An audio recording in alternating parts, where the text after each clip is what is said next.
matapos pong kasuhan ni dating Senador Antonio Trillanes si Digong at saka si Bongo. Kinasuhan ng plunder sa pag-corner po ng bilyon-bilyon na project sa DPWH.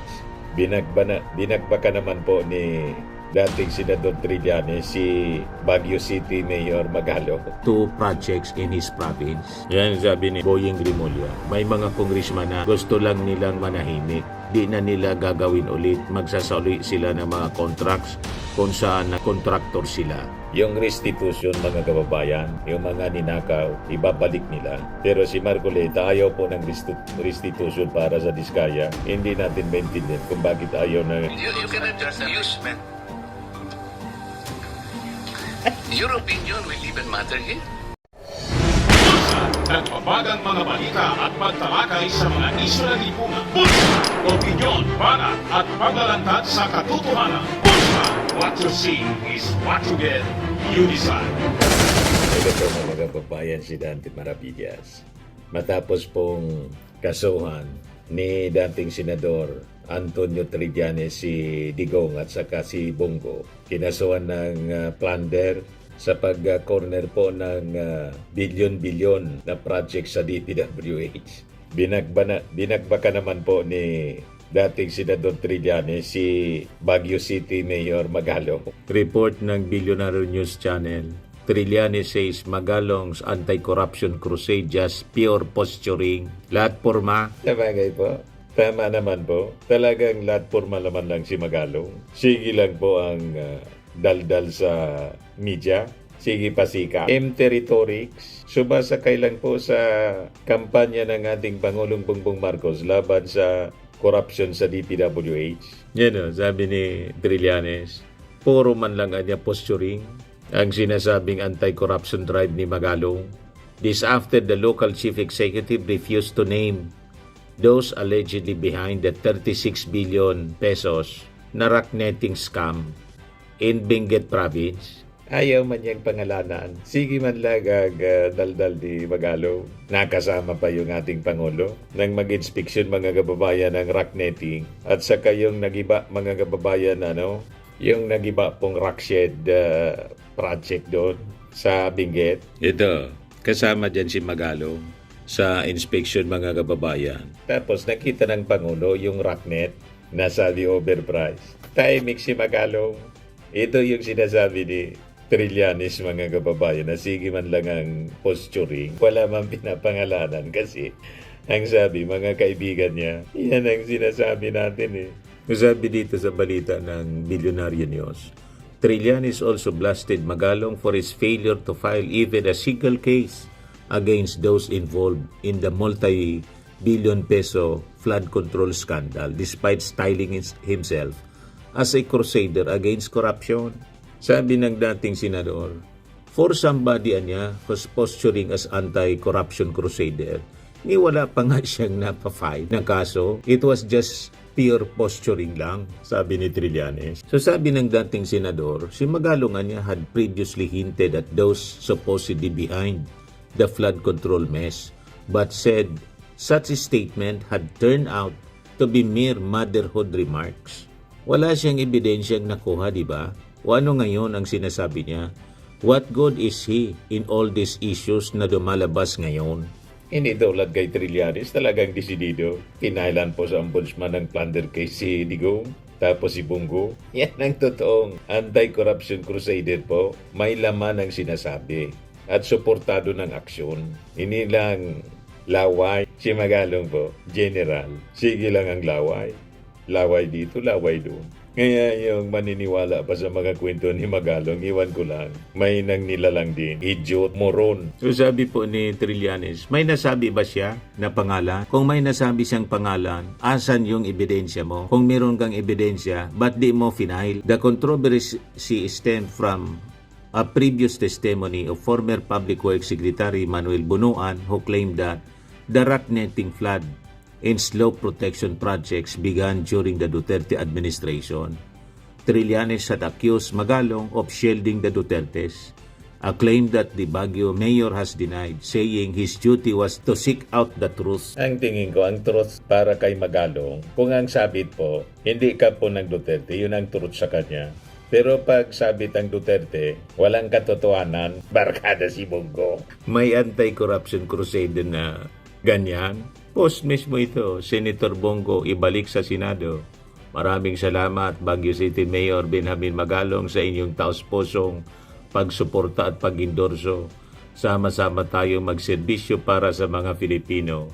Number 28 sa balota, go, Bongo. Tapos si Bongo, pinailan po ng plunder case. Kasama si Digong ni Trillanes. Sabi ni Trillanes, na yung construction company ng tatay ni Bongo, pati yung kapatid, nag-corner po ng approximately 6.95 billion in government contracts, government infrastructure projects from 2016 to present, which consist over 200 projects, mostly in the Davao region. According to Trillanes, the two had been committing this act since Duterte's tenure as mayor of Davao City until his presidency. Ito yung CLTG, na ang kahulugan ng CLTG, pag tiningnan mo, acronym siya ng pangalan ni Bongo. Yan ang initial po ng CLTG. Christopher Lawrence Tesorogo, CLTG. CLTG Builders, pag-aari ng tatay ni Bongo, tapos yung kapatid niya, Alfredo Builders. Yun ang kumorner. Nang sabi ni Bongo, mga kababayan, wala man niya kung kinalaman dyan, naniwala kayo. Sabi ni Trillanes, Bongo is the main plunderer because he was the central figure connecting his father and brother. His relationship with Duterte made this whole thing possible. Duterte was the one signing and approving, but behind him was Bongo, sabi ni Trillanes. So naintindihan na ninyo kung bakit tahimik si Magalong pagdating kay Bongo at kay Digong. Kaya binagbagan mo, binalata ni Trillanes si Magalong. Puro kalaga niya posturing, wala ka man pinapangalanan. Kaya sabi ni Trillanes, ituan niya si Magalong, pinoprotektahan na niya yung mga Duterte. Kasama na siyempre si Bongo, ang kanang kamay dati ni Digong, kasi malinaw po ang relasyon. Mabuti pa si DPWH Secretary Vince Dizon, talagang desidido. Hindi lang salita, kundi gawa. Action man po, walang sinasanto. Ayan ngayon ang latest. DPWH files charges against 22 government officials, contractors in flood control scandal. Flood control projects in La Union in Davao Occidental. First batch lang siya. So sabi dito sa report ng ABS-CBN, in La Union, 12 DPWH officials and Silver Wolves Construction Corporation, the contractor behind the 89.7 million project found to be substandard, were named in the complaint. Meanwhile, in Davao Occidental, 8 DPWH officials and St. Timothy Construction Corporation owned by the Discaya family were charged over alleged ghost projects worth 179.5 million pesos. The complaints will proceed to the Ombudsman's preliminary investigation phase, which is expected to last 60 days. So BENA will be issued to those involved who will be required to submit their counter affidavits.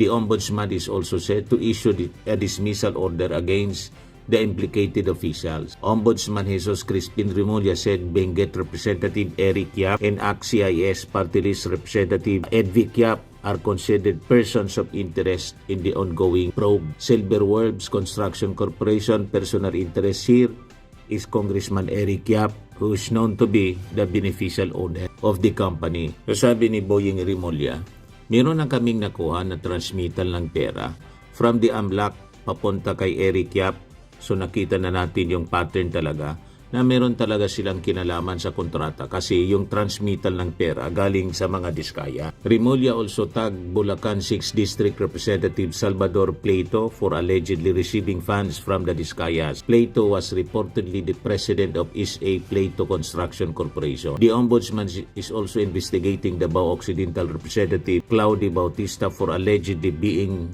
the beneficial owner of another construction firm linked to projects in his province. Yan sabi ni Boying Remulla, may mga congressman na gusto lang nilang manahimik. Di na nila gagawin ulit. Magsasali sila ng mga contracts kung saan nag-contractor sila. Yung restitution, mga kababayan, yung mga ninakaw, ibabalik nila. Pero si Marcoleta ayaw po ng restitution para sa Diskaya. Hindi natin maintindihan kung bakit ayaw ng restitution na si precondition. Bakit ayaw mong ibalik yung mga ninakaw? Dinidibati po ni Marcoleta, yung taga-DOJ. Di ba kaduda-duda yung posisyon ni Marcoleta? O ito po yung mga congressmen, 3 congressmen na dawit at pinaila ng kaso sa ombudsman. O ito yung sabi ng DOJ. Anyone who misuse public funds has a legal duty to return the money, calling restitution as a fundamental part of justice. In a statement, DOJ cited Section 5D of Republic Act No. 6981 or the Witness Protection, Security and Benefit Act, which requires applicants for state witness status to meet their legal obligations, including returning stolen public funds. The legal obligation niya is the restitution of stolen government funds. Any person who has misappropriated government funds has a legal obligation to return the same. It cannot be denied that restitution of stolen government funds is an integral part of justice, sabi po ng DOJ. Ayaw ni Marcoleta. Nag-aabogado si Marcoleta sa pamilya Diskaya. Inaaway yung taga-DOJ. Di ba, di mo maintindihan si Marcoleta? You are serving the Filipino people. At yung ninakaw na pera, bakit ayaw mong ibalik ng mga Diskaya? Anong meron? Di ba kaduda-duda? Why you defend the Diskayas? At gusto mong ipasok sa witness protection without restitution. Di ba? Ano nangyayari sa iyo, Marcoleta? Hindi natin maintindihan ito mga Duterte senators. Kung hindi yung Duterte yung pinaglilingkuran, yung akusado, tulad ng mga Diskaya. Ito po, pakinggan ninyo. They cannot even begin to be processed under the law kasi naglalagay po kayo ng requirement which has not been included by law. Sino yung mag-explain? Inaaway yung DOJ. May I be educated on that? Yes, Mr. Chairman. I just wanted to make an attempt to reconcile the debate on this matter. There's actually no Si Andres. inconsistency. First, it is correct that under Section 10, the law provides for the qualifications for a person to be qualified as a state witness. Nandun po yung materiality at absolute necessity ng testimony ng tao at corroborated po to on its material points by other witnesses and that he is not the most guilty. Okay. Now, under Section 5, which refers to the memorandum of agreement that has to be executed between the DOJ and the potential state witness, nakalagay din po dyan yung necessary matters that should bind the agreement dito po sa Witness Protection Program. And under Section 5, letter D, nakalagay din po dyan kung ano po yung legal obligations and civil judgments or civil aspect of the case against him. Ang ibig lang pong sabihin niyan, kakausapin naman po siya, maaari pong i-process yung application niya, but under the first statement under Section 5, What specific provision under that law, Section- under that provision? Section 5 po says Ano nga, that basahin mo. before a person is provided protection under this act, he shall first execute a memorandum of agreement Okay. which shall set forth his responsibilities including the following. Oh, ano So nga? kasama po dun sa mga obligations. Ano nga? Ito po, to comply with legal obligations and civil judgments. So doon sa civil judgments po, this refers po to the civil obligation pertaining to the May crime. civil judgment. No. We're saying legal obligations. Ang basis po ng legal obligations The basis of includes- legal obligation is the law itself. is the law itself, Oh, which walang includes, nakalagay na restitution, bakit mo i-quote yung which memorandum? includes po other provisions of law, including the civil code on unjust enrichment. Oh, Kasama malinaw. po yan. Every law should be read consistent and harmoniously Paano mo nga with other i-apply provisions yun, of the even law. the civil code? How can you apply? Paano, ano yung i-restitute niya? Alam mo, di magkakatalo lang tayo rito eh. Hindi ho. The Ay, DOJ naman naman, is in a position to even Marcoleta. calculate how much the applicant should restitute before he can be processed under the application. I'm making a distinction po between process and enjoying the benefits under this act. So, ipoprocess na po yan dahil matagal po naman ang paraan para malaman at matuntun ang lahat ng civil Wala pa nga obligation. pong statement whether or not meron nga sila. Wala pa tayo eh. kailangan po natin makuha ang mga statement ng mga potential witnesses. Kailangan pong evaluate, kailangan pong malaman Doon sa, kung ano po doon sa yung memorandum na mga- sinasabi mo, Ayaw Yusek, makinig ni sinasabi Marcoleta. restitution. Opo, kasama po. Sinasabi dyan? Ang gusto Hindi, niya, ang ipasok word po agad, dito ay walang civil ibabalik and na legal pera. obligations. Understood po na Yung mga legal diskaya obligations sa has many witness sources. protection, Saan ang Kasama gagaling po- ang obligation? The law does not provide restitution in the first place. Inaaway That is very yung simple. DOJ. Legal obligation po has a Huwag specific kayong definition. mag-imagine ng argument, Yusek. Magtatagal lang tayo rito. This is very simple enough. Apo.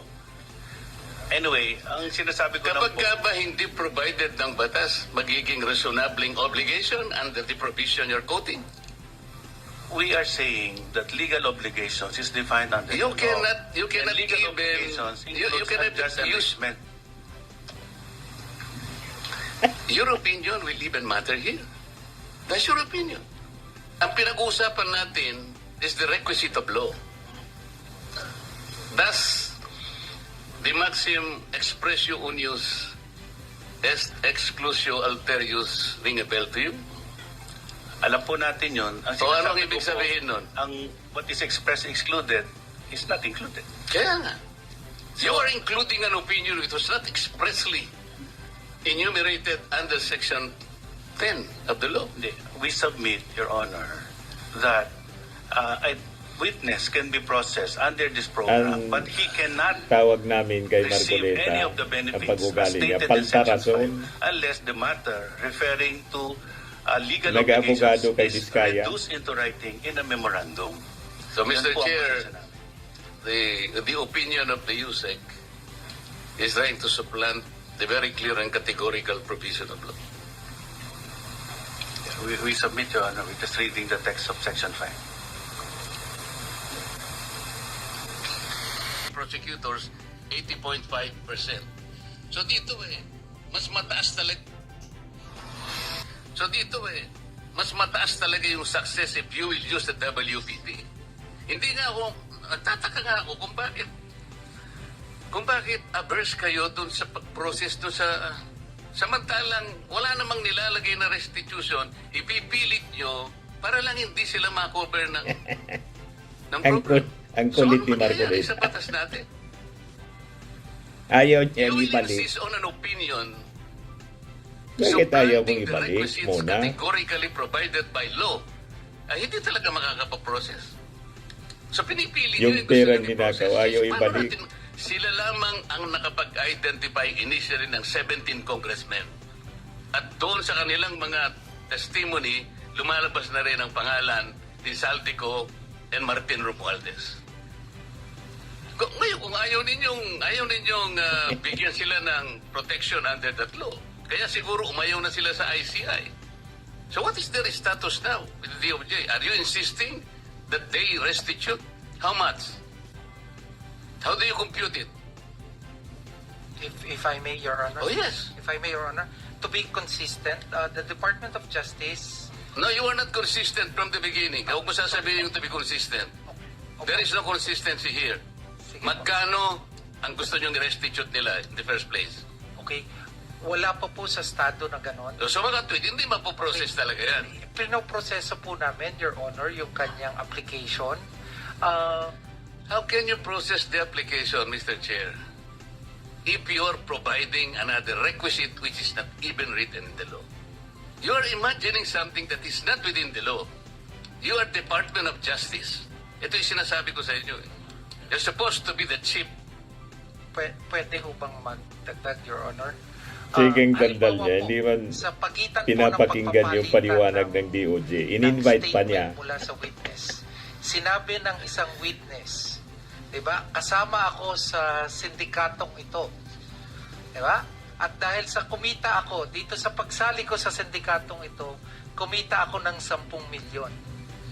Kuwasa ho ba naman hindi pa kukuhanin ng DOJ Correct. bago siya matanggap sa witness protection program? Correct. Mga practical na aspeto lang po, Correct. Your Honor. So ano nga sinabi sa inyo ng mga diskaya? Ah, Na-determine ninyo kung magkano ang kinita nila? kaya po, Your Honor, Kaya Nakapanood pinaprocess nyo na. ba? Did they admit to you na sila ay nangulimpat ng ganito karaming pera. I have to explain myself. Opo. Hindi ko dinidepensa ng mga taong iyon. Opo. Hindi Ginawa ko lamang yun doon sa dinidipinsa nalalaman talaga. ko na ma-identify natin ang pinaka-mastermind dito. Yun lang, wala nang iba. Kung gusto nyong ang ma-identify, puro butete at saka sapsap, bahala na kayo sa buhay nyo. Gusto rin po namin, Your Honor. Gusto nyo pala eh. Opo. Why are you putting a requirement that is not within the law? Tsaka na natin sila pag na-prosecute na natin yung mandarambong, na-prosecute na natin yung mastermind, bakit makakalampas pa sila sa civil liability? Of course, the court will, in proper time, adjudicate kung anong dapat nilang isolid sa gobyerno. That is the only time when restitution can be done. Kasi mayroong court order eh.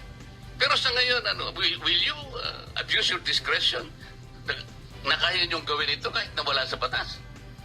How can the Department of Justice do that? You're supposed to be the embodiment of justice. Yes, sabi po ni Attorney Wilfredo Garrido. Why does Marcoleta niya keep insisting that the Discayas not fork over the money they stole in return for the state protection? Surprise, surprise. It's already moot in academy. Whether he likes it or not, much of what the Discayas own that are not buried deep underground have already been seized, confiscated, frozen, attached. Confiscated 28 of their more than 40 luxury cars already in the hands of customs. Attached the real properties in their names or of their children, companies, agents, and assigns. Those confiscated can be immediately sold and their proceeds turned over to the government. Those frozen and attached are encumbered until final judgment. Assets out of government reach are cash or jewelry held in secret vaults or deposits. Those abroad and deep underground. It will take a lot of sniffing around before the government can lay its hand on them. Less valuable, such as construction equipment, can be left to rot. Does Marcoleta want all this released? In his dreams, not even his DDS colleagues in the Senate want this to happen, or those baying the streets. Only Marcoleta wants the Discayas to keep their ill-gotten gains. The Discayas have no leverage left. They are in no position to make demands. He can raise his voice. He can pound the table. He can browbeat the DOJ officials appearing before him at the Senate inquiry. He cannot save the Discayas, not for $1 billion pesos. Yan nga hindi natin maintindihan kung bakit. Sabi ni hindi man niya ako nagdidepensa. Pero ang ginagawa niya, nagdidepensa sa mga Diskaya. Yan ang katakataka. Bakit ganun ang ginagawa ni Marcoleta? Ang dapat niyang idepensa, yung interest ng mga mamamayang Filipino, hindi ni Diskaya. Di ba?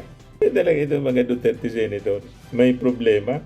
Kung hindi ang idepensa yung mga Duterte, yung mga akusado tulad ni Diskaya, pero ang sumasweldo sa kanila, yung mga mamamayang Filipino, yan ang nakakalungkot po. Tama? Yeah, tama yung sinabi po ni Atty. Garrido. Ayan man lang po mga kababayan. Ako po si Dante Maravidas. Bye-bye. God bless. Firmax Firming and Lifting Cream, pinapahid po sa mga pulses in affected area. Mainam po sa paninigas ng mga kaso-kasuan. Ito naman po, Automax Radiant Serum. Sa mukha naman yung application, anti-aging po siya. You will look 10 years younger than your age. Sa mga cancer patients naman po, baka lang gusto ninyo itong itry. Naing siya red mixed fruit drink. Hindi mo po siya gamot, food supplement siya. Kaya lang, gawa siya mga kababayan sa goji berry. Yung goji berry, may anti-cancer properties. O ngayon, yung mga inquiries ninyo, dumiritso na lang kayo sa aming messenger sa Facebook para masagot namin agad. Ayos pa? Ayos na ayos niya, Mr. Maravilla. Sa mga naghanap po ng malinis and spacious fitness gym, pumunta lang po kayo sa aming Colossal Fitness Gym.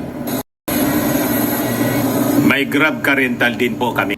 But anyway, ito po pala yung aming bagong product na binibenta online.